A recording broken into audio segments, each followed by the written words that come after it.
256 మంది ప్రయాణికులతో లండన్ వెళుతున్న విమానం అహ్మదాబాద్ ఎయిర్పోర్ట్లో కేవలం 5 నిమిషాలు టేకాఫ్ అయింది. పైకి లేస్తాడనమాట. పైకి లేచి 5 నిమిషాల్లో అక్కడున్న అంతస్తుల భవనాల మీద కూలిపోయింది విమానం.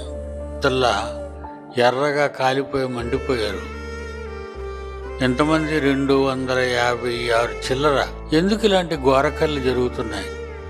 మారు మనసు పొందకపోతే వాళ్ళే పాపాత్ములని మీరు అనుకోకండి. కూలిపోయిన తర్వాత వాళ్ళు మాత్రమే పాపులు అనుకోకండి. మారు మనసు పొందని మనం కూడా పాపులమే.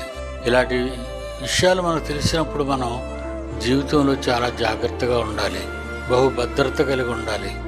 ఏ క్షణాన్న చావు మనల్ని తీసుకెళ్తుందో తెలియదు. మనం బుద్ధిగా, జ్ఞానంగా, నమ్మకంగా, ఓర్పుతో, సహనంగా దేవునిలో జీవించాలి. దేవుని పనుల్లో మునిగిపోవాలి మనం. లేకపోతే మనం బ్రతికి బట్ట కట్టలేము.